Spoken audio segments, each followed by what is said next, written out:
So we wanted to introduce ourselves. I'm Cassandra Soares. I'm Kaylin Marie. And we are part of Stork Baby, Surrogacy. We wanted to go into what surrogacy is because some of you aren't familiar with it. We'll tell you a little bit about our personal stories with surrogacy and answer some questions that are commonly asked. Yeah, so I guess first, let's tell them about our story. Yeah. So Kaylin was my amazing surrogate, and I have two babies, Noah and Ella, via surrogacy. And Kaylin carried Noah for me, and he's so cute. Yeah, we met for the first time, funnily enough, over something else. We were talking about other work-related stuff. Her husband thought we should meet. We had a lot in common. We both were doing certain admin types of work, and at the end of the first conversation, I remember telling you my story, how I was doing IVF and looking for a surrogate, and you said, "Oh my gosh, I just applied for a surrogacy agency." And didn't get accepted because I moved out here. And then like light bulbs went off for both of us, and we were like, "Are you serious right now? Are you gonna be my surrogate?" And I'm like, "No, don't make a decision right now. Like, take your time to think about it." Yeah. I just knew in that moment, I was like, oh my gosh, we were supposed to meet. I'm definitely gonna be your surrogate. She was like, please go talk to your husband before you say yes. And I was like, okay. And then I talked to my husband. Of course, he was like, you know, whatever you want to do if you feel like that's what you're supposed to do. And the rest is history. I know. Yeah. It was such a great, amazing experience, and changed my life, and we're still connected. Obviously, Yes. we run Stork Baby together, and it's been a blessing to be able to help other people in this journey. We actually just got off a matching call earlier today, and matched another family with a surrogate, and so we're super excited to be able to help people and, you know, see their whole worlds change and what seems impossible become possible. Having a family when you don't think you're going to be able to have a family is just the most amazing thing to experience and witness and get to be part of. So it's fun to see that. Yeah, and having friends, I'm sure you do too, multiple friends who are having problems conceiving, and so we feel like because we're in the world of surrogacy so much, it's like, oh, of course, surrogacy, but we also understand that some people don't even know what surrogacy is. So we wanted to dive into that in this episode as well, because I've had people question me like, oh, well, was it your baby that you're giving to her? Like, no, it's just the oven, not my bun. And so we want to just talk a little bit about what surrogacy actually is and the little behind the scenes process. And so in the simplest form, surrogacy is her and her partner's DNA coming together, and then I am just the carrier, the home for the baby. So that is an important part of surrogacy, as well as, you know, having a surrogate who is okay with being pregnant with someone else's baby, and also understanding the importance of that and knowing that, oh my gosh, I'm carrying another human life. And then at the end of that process, being able to bless someone with a child is really, really special. Yeah.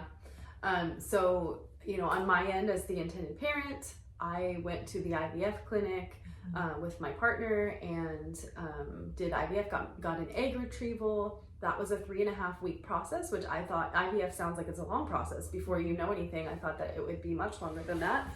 3.5 weeks, and then they retrieve the eggs and they put the sperm with the eggs, and they give it, I think, 5 days to develop and see what embryos develop from the IVF process.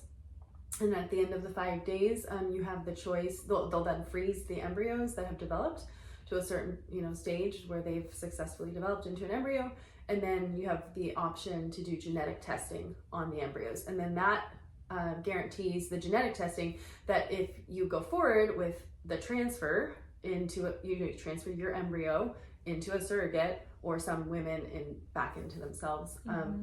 If you can carry, then the genetic testing will tell you if that embryo is actually viable, healthy, will result in a pregnancy. Some of them wouldn't, and it might, you know, cause miscarriage or whatever. So that's an extra layer of protection to do the genetic testing. So then at the end of the 3 weeks, I got the very good news that I had one viable embryo. And at that point, you know, when you have an embryo, you would come to us at Stork Baby Surrogacy, and we have surrogates who have signed on with our agency, and we have profiles that we can let you review so you can pick the one that sticks out to you that you feel like would be a good fit. And when you're ready to meet one of them, if you find a profile you think would be a good fit, we will do a matching call. It's a Zoom call with us and the surrogate and you and your partner, and we would talk through a lot of questions that we have, and you would ask questions, the surrogate would ask questions, and you would see if it's a good fit. And if it's a good fit, then we would move forward.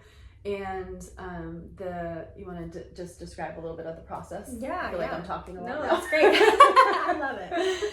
So yeah, then we proceed with things like a psych evaluation, right? We have to make sure the surrogate is in a healthy mental space to be able to do this journey.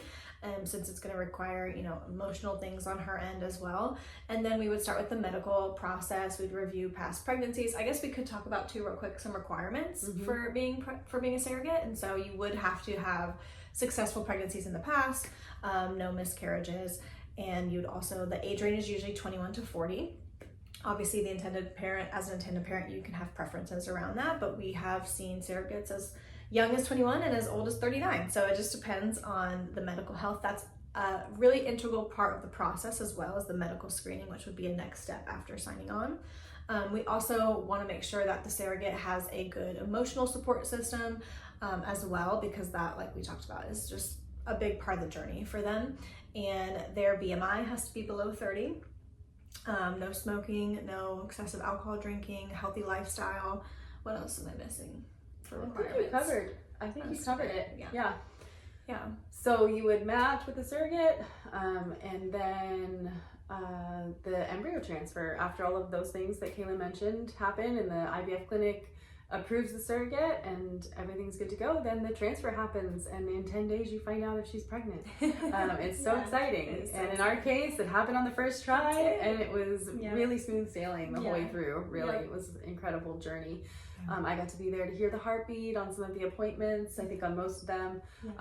On one of them, I think I was away, and so FaceTimed in, so you can do that to be involved in the process. There for the delivery and the birth, and first one to hold my baby, which was such an amazing miracle. And Kaylin got to witness my joy, and then also hold him later. And it was just a beautiful, beautiful experience for me, especially. It was such that experience, seeing Cassandra hold the baby, I was like, oh my gosh, this was all worth it. And so it is such a beautiful journey. And if you're interested in being an intended parent or surrogate, we are the agency for you. I guess we could talk a little bit about Stork Baby too. What sets us apart is really our care. Obviously, our firsthand experience is really important because we've been in your shoes. We know exactly what to expect, what the process is. We can be there to support you emotionally, as well as just our experience as more of a boutique agency, where we're definitely going to be more hands-on than a lot of big companies which is amazing that they have such wide reach and they're helping so many people. But we intentionally are really a part of the process because we know what it's like to go on a journey and want to be cared for. And so that's a big thing that we stand for, and just taking initiative, over communicating with you to make sure that you're taken care of and making sure things are moving along in the process. We are intentionally small. We only do a certain number of cases per year. We don't want to exceed that. We don't want to scale. We don't want to be a big agency. Because of that, we can do one-on-one support really well. And our other really big thing that sets us apart is how efficient we are. We both have administrative backgrounds, and we've gone through this process multiple times with multiple people. So we know how to push things forward and what needs to be pushed forward. Some other agencies we've had experiences with maybe aren't as efficient or as quick to get the process going. Something that could take 1 month can often end up taking 6 months if somebody isn't on the ball and helping to push things along. So we're really passionate about doing a great job, being efficient, supportive. So I would say we have some really strong things that set us apart from other agencies. And we're just awesome in general. So there's that to ask people. Thanks so much for coming to our first episode, and we're going to be releasing more soon, so stay tuned.